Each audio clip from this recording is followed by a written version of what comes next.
გამარჯობა, მოგესალმებით. ხანგრძლივი პაუზის შემდეგ დაუბრუნდი. მადლობა ყველას, ვინც აქტიურობდით სხვა ვიდეოების კომენტარებში თუ პირად გზავნილებში კითხულობდით ამბავს. ის რომ პაუზა მქონდა აღებული, სუბიექტური მიზეზებით იყო გამოწვეული. პოლონეთის საზოგადოებრივი მაუწყებლის ქართულენოვან პროექტში დავიწყე მუშაობა და ეს იყო მიზეზი, რატომაც რაღაცა ლოჯისტიკური ამბების გამო ვერ ვახერხებდი მოკლედ ჩაწერას. თუ კიდე გაინტერესებთ ეს პროექტი, ვიდეოს აღწერაში ლინკები იქნება მის სოციალურ მედიაზე, როგორც YouTube-ზე, ასევე Facebook-ზე, შეგიძლიათ იქაც გამოყვეთ. ეს სხვა ცალკე პროექტია, თუმცა დღეიდან აღვადგინე ჩემს არხზე მიმოხილვები და ვეცდები პერიოდულად და პარალელურად იგივე რეჟიმში ვაკეთო. ამ არხზეც ჩემი მიმოხილვები. მოკლედ, მაშ ასე დავიწყოთ. გამარჯობა, მე რატი ვარ მუნჯირის ჟურნალისტი. დღეს 4 მაისი 2026 წელი უკრაინაში სრულმასშტაბიანი ომის დაწყებიდან 1521 დღე გავიდა. თქვენ უყურებთ პროექტს რა ხდება უკრაინაში.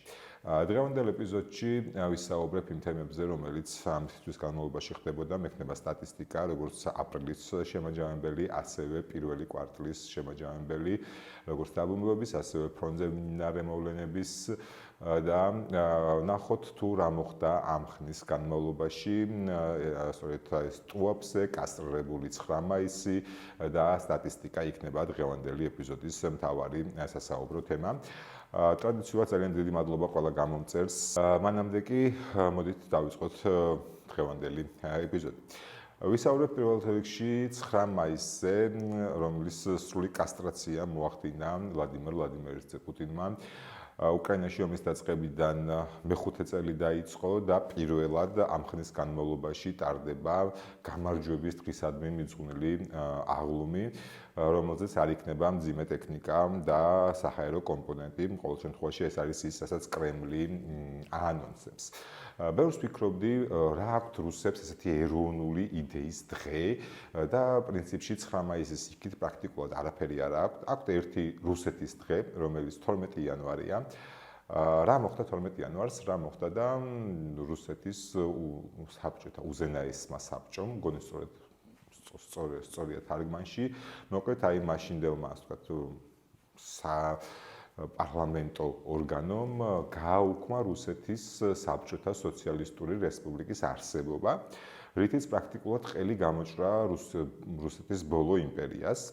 რა თქმა უნდა, ეს ჩვენთვის კარგია, რუსული იმპერიის ნგრევა, თუმცა თავად რუსებისთვის, რომლებიც ასე არიან, ასე ვთქვათ, მიმართული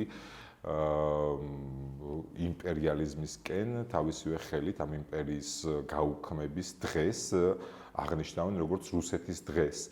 და პრინციპში ეს არ არის ისეთი დიდი დღე, მეორე დიდი დღე იყო სწორედ 9 მაისი, მეორე მსოფლიო ომში გამარჯვების დღე.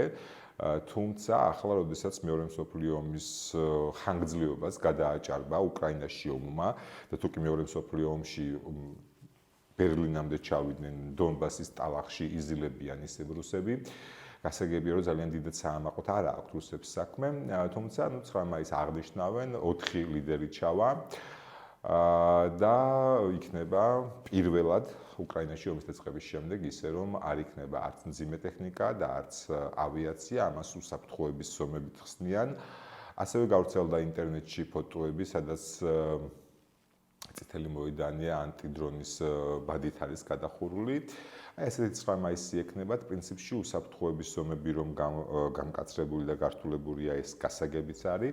გასაგებია იმდენად, რამდენადაც უკრაინელებმა ძალიან გააქტიურეს საჰაერო დარტყმები რუსეთზე და თუკი წინა წლებში პრაქტიკულად ცალმხრივი იყო საჰაერო დარტყმები და რუსეთი ურტყამდა უკრაინის სამხედრო და სამოქალაქო ინფრასტრუქტურას, ახლა უკვე უკრაინელებიც არ ჩამორჩებიან, საკმაოდ კარგი შედეგები აქვთ უკრაინელებს, უნდა ითქვას და პირველ რიგში შევეხები ტუაფსეს, რამდენჯერაც ახლოს მივიდნენ ხანძრის სალიკვიდაციო სამუშაოებთან რუსები, იმდენჯერ თავიდან დაარტყეს უკრაინელებმა და აქ აღსანიშნავია და ხაზგასმით მინდა შევეხო იმ ფაქტს, რომ უკრაინელებმა შეძლეს და არა მხოლოდ აი ამ ნავთობ ტერმინალს დაარტყეს, არამედ გაანადგურეს ის ჰაერსაწინააღმდეგო რუსული სისტემა, რომელიც იცავდა აი ამ ტერმინალს.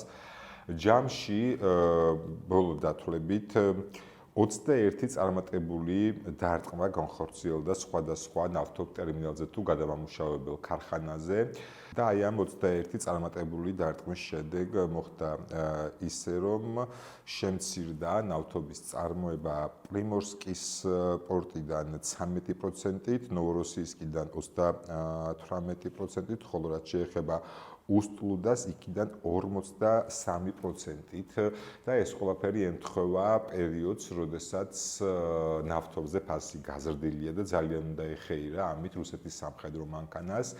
ნავთობზე კი ფასი გაზრდილი არის ირანის ომის გამო. შეიძლება ითქვას, რომ ტრამპის აი ამ უცნაური ახირების უკვე გადის ვადა, როდესაც ტრამპს დასჭირდება კონგრესის თანხმობა ომის გაგრძელებაზე და საინტერესო იქნება ამ მიმართულებითაც დავაკვირდეთ მოვლენებს და ამაზე ირანის ომზე ცალკე ვიდეოსაც შემოგთავაზებთ უახლოეს პერიოდში. მანამდე კი დავჭით უკრაინაში, მით უფრო რომ თუ კი ნავთობ ობიექტებზე 21 წარმატებული დარტყმა იყო, სამხედრო ინფრასტრუქტურაზე 41 წარმატებული დარტყმა მოახერხეს უკრაინელებმა და აქ აღსანიშნავია ის, რომ საკმაოდ შორ მანძილებზე ურტყამენ უკრაინელები სამხედრო ობიექტებს, მათ შორის დაფიქსირდა ჩელიაბინსკში, რუსეთ-უკრაინის საზღვრიდან 1700 კილომეტრზე ოდნავ მეტში უკრაინული საჰაერო საშუალებების, იქნება ეს დრონი თუ ადგილობრივი წარმოების სხვადასხვა რაკეტა მიფრენა და შედეგად, როგორც ჩვენ ვიცით, და რამდენადაც გავრცელდა ინფორმაცია, მათ შორის სატელიტური ფოტოებიც გავრცელდა, აი ამ ჩელიაბინსკში უკრაინელებმა შეძლეს რამდენიმე რუსული თვითმფრინავის დაზიანება ან განადგურება, საუბარი არის მათ შორის Su-47-ის დაზიანებაზე. ეს არის მეხუთე თაობის რუსული ავიაგამონადგურებელი, რომელსაც რუსები თავად ამერიკულ F-35-ებსაც კი ადარებენ და ეს არის ერთ-ერთი ყველაზე თანამედროვე თვითმფრინავი, რომელიც რუსეთის ავიაპარკში არის და მისი დაზიანება ან განადგურება საკმაოდ მნიშვნელოვანი დარტყმა არის რუსულ ავიაპარკზე. ახლა მოდით გადავიდეთ სტატისტიკაზე ავიადარტყმების, რომელსაც რუსეთი აწარმოებს უკრაინის მიმართულებით და პირველი ინფოგრაფიკა, რომელიც მინდა შემოგთავაზოთ, ეს არის კომბინირებული დარტყმები აპრილში. კომბინირებული დარტყმები არის, როდესაც როგორც დრონებით, ასევე ბალისტიკური და ფრთოსანი რაკეტებით ხდება უკრაინის მხრიდან, რუსეთის მხრიდან უკრაინაზე ავიაერიშის მიტანა. ასეთი სულ 3 იყო ამ თვეში, 3 აპრილს, 15 აპრილს და 24 აპრილს, ანუ ის კომბინირებული დარტყმები, სადაც მასობრივად ხდებოდა სამიზნეების გაშვება. 3 აპრილს 579 სამიზნე გაუშვეს რუსებმა უკრაინის მიმართულებით, აქედან 10 იყო ბალისტიკური, 27 ფრთოსანი, ხოლო 552 დრონი. აქედან შეძლეს უკრაინელებს რომ ჩამოეგდოთ ვერც ერთი ბალისტიკური, 26 ფრთოსანი, ხოლო 515 დრონი. 15 აპრილის იერიშის დროს სულ 327 სამიზნე გაუშვეს რუსებმა უკრაინისკენ, აქედან 3 ბალისტიკური, 0 ფრთოსანი და 324 დრონი. 309 დრონის განადგურება უკრაინელებმა შეძლეს, ხოლო ვერც ერთი ბალისტიკური, რაც შეეხება 24 აპრილს 703 სამიზნე იყო. აქედან 19 ბალისტიკური, 25 ფრთოსანი, 659 დრონი, 633 დრონის ჩამოგდება, 23 ფრთოსანის ჩამოგდება და 8 ბალისტიკურის ჩამოგდება შეძლეს უკრაინელებმა. სულ ცოტა ხანში შემოგთავაზებთ პირველი კვარტლის შედარებით სტატისტიკას, ანუ პირველ 3 თვეში როგორ ხდებოდა კომბინირებული თავდასხმები და თქვენ ნახავთ, რომ საკმაოდ საინტერესო დასაკვირვებელი არის ზრდა და შემცირების მაჩვენებელი ამ მიმართულებით. შემდეგ სლაიდზე თქვენ უკვე ხედავთ დრონების სტატისტიკას აპრილის თვეში. როგორც ხედავთ, 31 აპრილი არ არსებობს, 30 აპრილი, მხოლოდ ერთი დღე შუაში 12 აპრილი იყო, როდესაც რუსებმა არაფერი ისროლეს უკრაინის მიმართულებით. აი ამ 3 მაღალ მაჩვენებელს როცა ხედავთ, ეს არის უკვე უშუალოდ ეს კომბინირებული თავდასხმების დღეები, ტრადიციულად წითლად არის მონიშნული თუ რამდენი სამიზნე გაუშვეს, ხოლო მწვანედ არის მონიშნული ის თუ რამდენი ჩამოაგდეს უკრაინელებმა. ეს უკვე არის პროცენტული მაჩვენებელი, მოკლედ აპრილში სულ რუსებმა უკრაინის მიმართულებით გაუშვეს 6220 3 დრონი, საიდანაც 5464-ის ჩამოგდება შეძლეს, ხოლო აქედან 3370 იყო საბრძოლო დრონი. თქვენ იცით, რომ აი ამ მასირებული საჰაერო თავდასხმის დროს ხდება მულიაჟი დრონების გაშვებაც საჰაერო სისტემების გადასატვირთად. მოკლედ წითელი მაჩვენებელი არის, რამდენი გაუშვეს, მწვანე არის, რამდენი ჩამოაგდეს, ხოლო ნაცრისფერი არის ის თუ რამდენი იყო საბრძოლო დრონი აქედან. შემდეგი მაჩვენებელი უკვე არის ბალისტიკური რაკეტების სტატისტიკა. ხედავთ, რომ გაშვებული არის 59 რაკეტა ბალისტიკური და მხოლოდ 11-ის ჩამოგდება შეძლეს, ანუ დაახლოებით 23%-ის ჩამოგდება შეძლეს უკრაინელებმა, მხოლოდ დაბალი მაჩვენებელია და იცით, რომ ბალისტიკის ჩამოგდება ყველაზე მეტად უჭირთ უკრაინელებს. შემდეგი უკვე არის ფრთოსანი რაკეტები, 91 გაშვებული, 80 ჩამოგდებული და ამ შემთხვევაში პრაქტიკულად დრონებს უთანაბრდება ფრთოსანი რაკეტების წინააღმდეგ ბრძოლა 88% ფრთოსანი რაკეტების უკრაინელებმა ჩამოაგდეს. ახლა მინდა გადავიდე ერთ დაკვირვებაზე.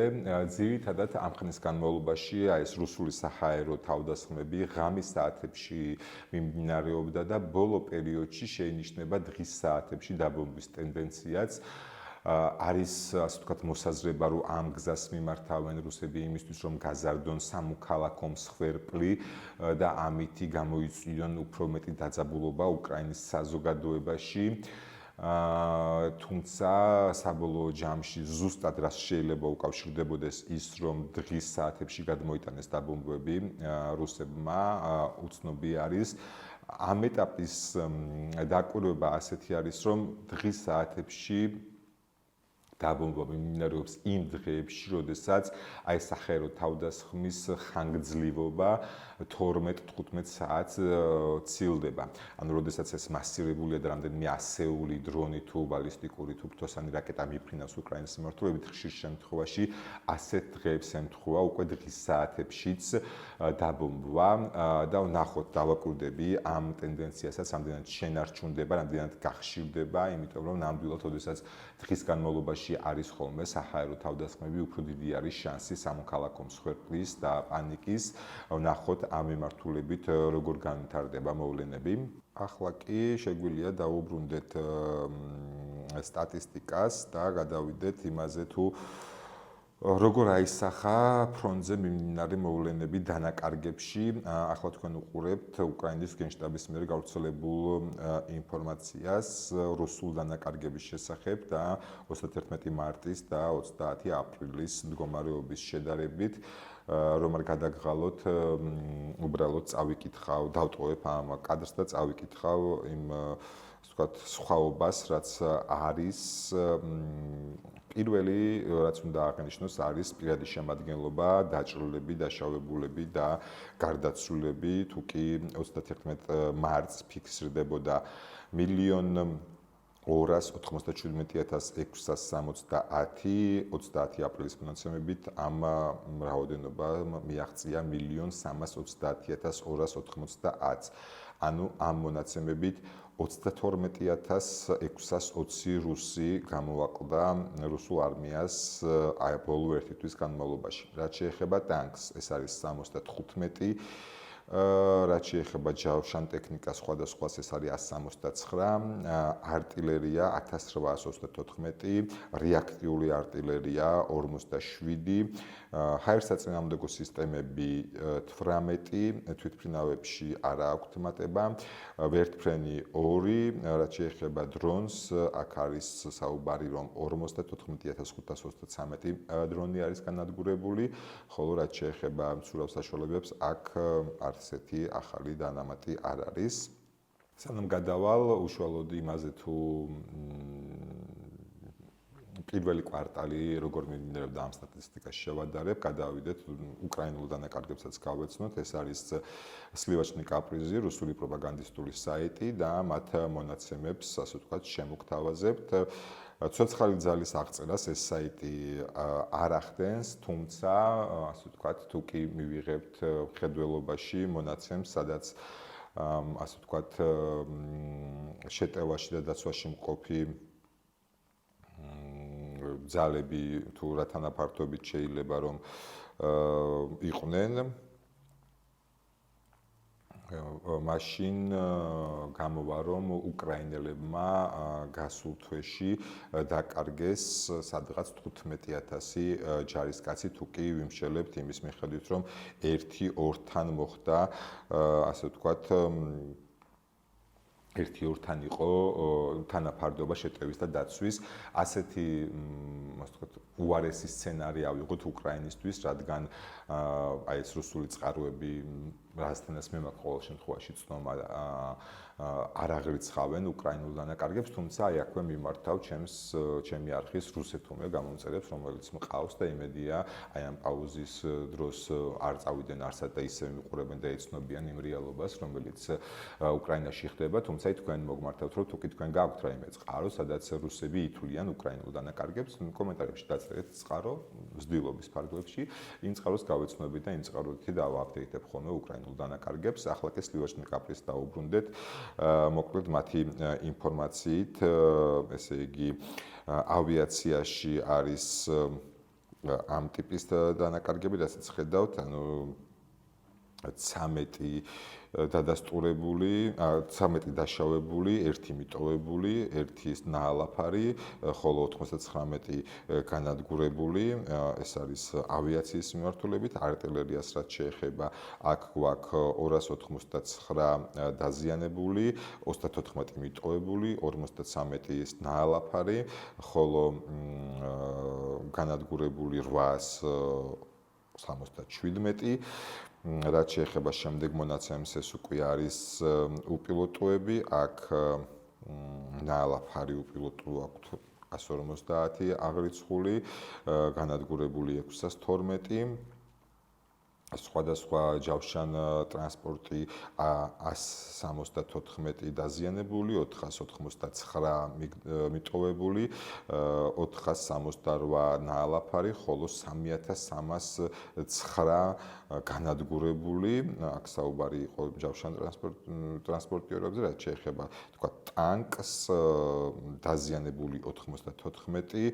მიტოვებული 174 ნაალაფარი 93 განადგურებული 991 და როდესაც ამ მონაცემებს კითხულობ, გიჩნდება კითხვა, რომ ნეტავ რამდენი ყავდა ჯამში, ასე ვთქვათ, უკრაინას აი ეს ტექნიკა და ახლა უკვე გადავიდეთ, ასე ვთქვათ, შემდეგ მონაცემებზე, რომ ნახავდით გავრცელდა უკრაინის დაზვერვის ინფორმაცია, რომ მათ ახმად სილაში, ჩეჩნურ ბატალიონში ყავდათ ჩანერგილი აგენტი და იყო მოსასმენი აპარატები დამონტაჟებული და უსმენდნენ და იცოდნენ წინასწარ ახმადის გადაადგილებების და ქმედებების შესახებ უკრაინელებმა და აქ ყველაზე მნიშვნელოვანი რაც არის აი ამ სატელეფონებიდან რაც ირკვევა არის ის რომ ახმადის ძალები ასე ვთქვათ ფრონტზე წასulis 80% ნადგურდება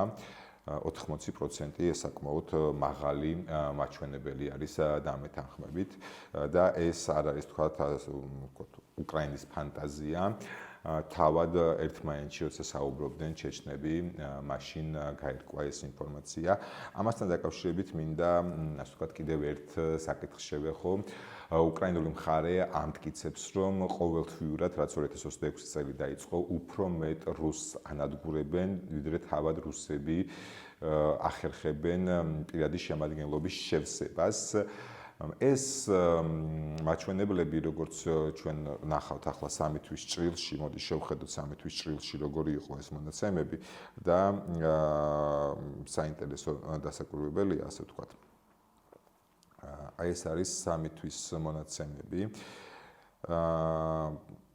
ესე იგი ხედავთ რომ თქვათ თებერვალში იყო 26000-ით მეტი მოკლულიან დაშავებული ვიდრე იანვარში ხოლო მარტში იყო 31000-ით მეტი დღევანდელი ბოლო თვის მონაცემით ნახეთ რომ იყო 32000 ანუ დაახლოებით აი ეს გამოდის რომ დაახლოებით 32000 არის დანაკარგი, რომელიც აი ამ სამი თვის ჭრილში ვავიღოთ, ხო და ჩვენ ვიცით რომ თვითონ უკრაინელებს სურვილი ჰქონდათ რომ 50000 ყოფილიყო, როგორც ჩანს აი ამ რიცხვს ჯერ ვერ აღწევენ ვერც ოფიციალური მონაცემებით, თუმცა ის რომ აი ამ ხელა დანაკარგები არსებობს რეალურად ველზე, ეს ყველაფერი ველზე არ აისახება. აქვე როგორც დაკვირდით კომბინირებული თავდასხმების შედარებაც გავაკეთოთ, ეს არის თქვათ ის თუ როგორ გამოიყურებოდა კომბინირებული თავდასხმები იანვარში, თებერვალში და მარტში და თქვენ ხედავთ რომ თუ კი იანვარში იყო 4 ასეთი დღე, როდესაც მოხდა კომბინირებული თავდასხმა, თებერვალში ასეთი იყო 8, ხოლო მარტში იყო 3 და ნახეთ რომ აპრილშიც იყო მხოლოდ 3. ანუ მას შემდეგ რაც ეს გაუსაძლისი ყინვები დასრულდა, რუსეთი გადავიდა ეკონომ რეჟიმზე, ასე ვთქვათ და დაიწყო აი ამ ფრთოსანი თუ ბალისტიკური რაკეტების დაზოგვა შემდეგი ზამთრის კამპანიისთვის და ნუ თებერვალში მათ ვერ შეძლეს თავისი მიზნის მიღწევას, მიზანი კი გემახსოვრებათ იყო უშუალოდ ასე ვთქვათ მოსახლეობის ტერორი და კიევის იძულება რომ დანებებული იყვნენ, თუმცა უკრაინამ და კიევმა გაუძლო ახლა რომ დავუბრუნდეთ დანაკარგებს, როგორც გითხარით, უკრაინელები ერთის მხრივ ამტკიცებენ, რომ ყოველთვიურად ახერხებენ იმაზე მეტის განადგურებას, ვიდრე რუსები ახერხებენ მათ მობილიზებას, არა მობილიზაციის გამოცხადებით, არამედ რეკრუტირებით, კონტრაქტით აყვანით. თავის მხრივ მედვედევი აცხადებს ძალიან საინტერესო ამბავს. ის ამტკიცებს, რომ წელს 127000 ადამიანი დაემატა საკონტრაქტო სამსახურს რუსეთის არმიაში და დამატებით 10000 მოხალის. როდესაც მან ეს განცხადება გააკეთა, ყველას, ვინც ახლოდან აკვირდება ამ ომს, გაახსენდა მარტში მის მიერ გაკეთებული განცხადება, რომ 80000 იყო აი ეს რიცხვი, რაც ახლა 127000-ად გამოაცხადა. მარტივი მათემატიკა რო გავაკეთოთ, 127000 გამოვაკლოთ 80000, გამოდის 47000, ამას დავუმატოთ 10000 მოხალისი, რომელზეც თვითონ მედვედევი ლაპარაკობს და გამოდის, რომ მხოლოდ აპრილში რუსებმა შეძლეს დამატებით 47000 ადამიანის მობილიზება ომში, ხო? და სიმართლე გითხრათ, არაფერი არ ეთყობა ფრონტის ხაზს, ერთის მხრივ იმის, რომ აი ესეთი მობილიზება არის რუსების მხრიდან, მეორეს მხრივ იმის, რომ აი სისტემატურად 30000-ზე მეტი რუსი ჯარისკაცის განადგურება ხდება, რასაც უკრაინელები ამტკიცებენ და ის თუ რა ხდება, ასე ვთქვათ, ფრონტის ხაზზე, ამაზე სულ ცოტა ხანში გადავალთ, პრაქტიკულად სტაგნაციაა, პრაქტიკულად არაფერი არ იცვლება, თუმცა მანამდე ჩემს მოგახსენებთ, საიდან მოიტანა მედვედევმა 127000, მან 127000 მარტივად 4-ზე, ანუ 4 თვეზე, რომელიც გასულია, გამოდის ასე დაახლოებით 30-32000 ეს რაოდენობა და ნუ აი ეს 30-32000 არის ის, რასაც თვითონ რუსები ამტკიცებენ, რომ რეალურად ითვისებენ ყოველ თვეში. შესაბამისად, აი ეს რიცხვებით ჟონგლიორება და გრძელდება ორივე მხრიდან, ასე ვთქვათ, ყველაზე მსუბუქად, იმიტომ რომ ფრონტს ეს ყველაფერი არ ეთყობა. ახლა სანამ უშუალოდ რუკებზე გადავალთ და როდესაც რუკებზე გადავალთ, ისევ ტრადიციულად სამ რუკაზე დაკვირვებით, Deep State-ის, ლევოსნი კაპრიზის და ომის შემსწავლელი ინსტიტუტი გავაგრძელებს საუბარს, თუმცა მანამდე მინდა გთხოვოთ, რომ თუ კი ამდენი ხანი უყურებთ ვიდეოს და ჯერ არ დაგილაიქებიათ, ახლა დაალაიქოთ ვიდეო, გამოიწვიოთ არხი, იაქტიუროთ კომენტარებში. ახლა გადავიდეთ უშუალოდ ფრონტზე არსებულ სიტუაციაზე და მინდა ყურადღება გავამახვილო აი ამ კადრებზე. ეს არის კონსტანტინოვკას მიმართულება, სადაც თქვენ ხედავთ სახმელეთო განადგურებულ სახმელეთო დრონებს, სახმელეთო უპილოტო საშუალებებს, რომელთაც საკმაოდ ამაყობს ორივე მხარე, მათ შორის უკრაინულიც და ეს რაც ახლა თქვენ ნახეთ, ეს იყო უკრაინული დრონები ამ მიმართულებაზე განადგურებული. რაც შეეხება აი ამას, ეს უკვე არის კურიერი რუსული უპილოტო, სახმელეთო უპილოტო, რომელიც ბურღავს და როგორც ჩანს ლოჯისტიკაში დაიწყეს რუსებმა აი ამ უპილოტო სახმელეთო დრონების გამოყენება, როდესაც 10-15 მეტრი არის შეხების ხაზ შორის, იმიტომ რომ თქვენ იცით, რომ ეს სიკვდილის ზონა არის, სადაც ნებისმიერი შესული ცოცხალი არსება ნადგურდება პირდაპირ FPV დრონებით. ამ ვითარებით ვითარებაში ძალიან საჭირო რამე არის, რომ საფორტიფიკაციო ნაგებობები გააკეთო, იგივე გაბურღო რაღაცა ეს ანტიდრონის ბადეები გააკეთო, საკმაოდ საინტერესო რამე ჩანს. და ახლა გადავიდეთ უშუალოდ რუკებზე, როგორც გითხარით და დავიწყოთ, ასე ვთქვათ, deep state-ით, შემდეგი იქნება ტრადიციულად სლივაჩნი კაპრისი და ბოლოს შევხედავთ ამის შემსწავლელი ინსტიტუტის რუკაზე ამ ყველაფერს. დავიწყოთ, როგორც გითხარით, deep state-ით და აი ერთი თვის შეჯამებით, როდესაც, ასე ვთქვათ, ჩვენ არ ვიყავი, ასე ვთქვათ, არ მქონდა ვიდეოები. თუ კი ავიღეთ აი ამ მასშტაბს, რომელშიც სრული ფრონტი ჩანს და ვთქვათ, გადავიტანთ 1 აპრილზე, აი ესეთი სიტუაცია იქნება, თუ დაუბრუნდებით დღევანდელზე, აი ასეთი. როგორც ჩანს და როგორც ხედავთ, ამ მასშტაბში არაფერი არც კი თვალით შეუმჩნეველი ცვლილებები არის. იგივე სლივაჩნი კაპრიზის რუკა ავიღოთ და ასევე მასშტაბი, სადაც სრულად გამოჩნდება მთელი ფრონტი, სადაც კი არის საბრძოლო ვითარება და ისევ და ისევ ავიღოთ 1 აპრილი, აი ესეთი ვითარება იყო, ხოლო ეს უკვე არის დღევანდელი მონაცემები, აი ესეთი ვითარებაა, როგორც გითხარით, აი ამ მასშტაბში არაფერი არ ჩანს. შესაბამისად, ახლა დავიწყოთ უფრო კონკრეტული მასშტაბების განხილვა და პირველ რიგში დავიწყოთ ამის განხილვა კუპიანსკის მიმართულებით, რადგან აქ კუპიანსკის მიმართულებაზე ყველაზე დიდი სხვაობა არის რუკებს შორის, აი თქვენ ხედავთ ეს არის კუპიანსკი და აქ აღინიშნება deep state-ის რუკაზე რუსების წინსვლა. თუმცა უნდა აღინიშნოს, რომ ახლა რეალურად აი ეს კუპიანსკ-უზლავოის და მიმართულებით აქვთ რუსებს აღებული უკვე დიდი ხანი არის გეზი და აქ საუბარია იმაზე, რომ აი ეს მდინარე ოსკოლი აქ მოხდეს აი ამ მთელი ტერიტორიის ოკუპაცია და სწორედ მდინარე ოსკოლის ფორსირება. რაც შეეხება უშუალოდ კუპიანსკს, მის გარშემო გემახსოვრებათ სიტუაცია, როდესაც რუსებმა ოკუპირებულად გამოასხდეს, თუმცა შემდეგ ზელენსკი ჩავიდა. მოკლედ რომ გითხრათ, როგორც გითხარით, აი ამ მიმართულებაზე ყველაზე მეტი სხვაობა არის რუკებს შორის, თქვენ ნახეთ უშუალოდ deep state-ის მონაცემები, ახლა გადავიდეთ სლივაჩნი კაპრიზზე. სლივაჩნი კაპრიზი აი აჩვენებს, რომ აი ესეთი ვითარება არის, როგორც ხედავთ, აი ეს არის ქალაქი კუპიანსკი და აი აქ კუპიანსკ-უზლავოი დაკავებული აქვთ ამ რუკის მიხედვით რუსებს და კუპიანსკს ისე უერთდებიან, უფრო გასაგები რო იყოს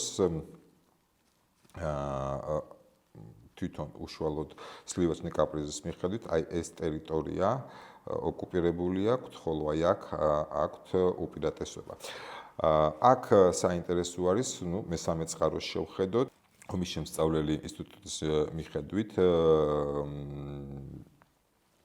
კუპიანსკ-უზლავოის მიმართულებაზე, ანუ აი აქ ყვითლად რაც არის მონიშნული, უპირატესობა აქვთ რუსებს, თუმცა ჯერ დაკავებული ეს სივრცე არ აქვთ, ანუ ასე ვთქვათ, deep state-ის ენაზე რომ ვილაპარაკოთ, რუხი ზონაში არის ეს ყველაფერი, ანუ საბრძოლო მოქმედებების ზონაში, თუმცა აი ეს რაც ყვითელი და ვარდისფერი შეფერილობა, აქ რუსებს უპირატესობა აქვთ.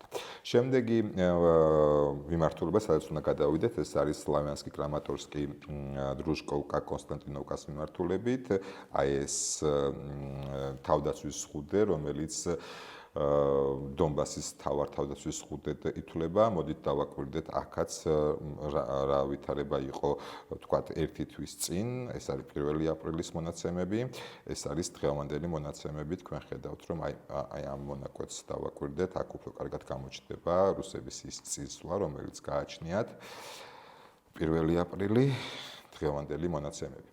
რაც უნდა აღინიშნოს ამ მიმართულებაზე არის ის, რომ ყველაზე დიდი დარტყმის ქვეშ არის უშუალოდ კონსტანტინოვკა. აქ ალბათ აჯობებს, რომ აი ამ შეფერილობით შევხედოთ იმისთვის, რომ უკეთესად გაირკვეს. აი ეს არის უშუალოდ ქალაქის მოცემულობა და ქალაქის აი ეს ნაწილი აქვს მხოლოდ ოკუპირებული.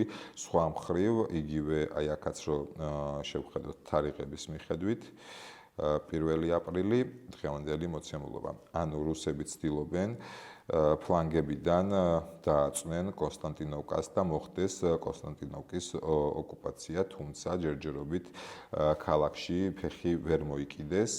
მე შეგახსენებთ, რომ კონსტანტინოვკაზე რუსები ჯერ კიდევ გასული წლის ოქტომბერში იყვნენ დაახლოებით ამ ტერიტორიაზე ქალაქის შარშან ოქტომბერში იყვნენ დაახლოებით და ახლა ეს არის დამატებული, როგორც ხედავთ. აქ მოკლედ რჩება მთავარი ამბავი იმაში, რომ აი ეს ზღუდე, რასაც ქვია სლავიანსკი, კრამატორსკი, დრუშკოვკა, კონსტანტინოვკა, უკრაინელები რამდენი ხანი შეინარჩუნებენ. ჩვენ ნახეთ, რომ გასული თვის დასაწყისში აი ამ მიმართულებაზე იყო რამდენიმე გამოკვეთილი შეტევა აი ამ მიმართულებაზე რუსების და მაშინ იქნებოდა საფრთხე, რომ უკრაინელები შეძლებდნენ ფლანგებიდან დარტყმას და სწორედ იმ პერიოდში მე ვსაუბრობდი, რომ რუსები შეეცდებიან აი ამ საოკუპაციო ხაზის დასტაბილურებას, აი ამ საფრთხეების აღმოსაფხრელად და პრინციპში ასაც ახლა უყურებთ, სწორედ ეს ხდება ამ მიმართულებაზე. რაც შეეხება სლივეჩნიკ-აპრის, აქაც შევხედოთ იგივე რუკაზია, ეს იგივე მიმართულება არის. ეს არის, ასე ვთქვათ, 1 აპრილის მონაცემებით რა ხდებოდა და ახლა რა ხდება, როგორი არის წინსვლა. აქაც განსაკუთრებულად დიდ წინსვლას არ აჩვენებს. ერთადერთი კონსტანტინოვკაში რაც განსხვავება არის, ხედავთ, რომ ქალაქის სამხრეთ ნაწილს სლივეჩნიკ-აპრიზი ოკუპირებულად თვლის, ანუ იგივე ვთქვათ, რომ გადავიდეთ Deep State-ის რუკაზე და შევადაროთ. ეს არის Deep State-ის მონიშნა და ახლა გავაკეთებ სლივეჩნიკ-აპრიზის მონიშნას.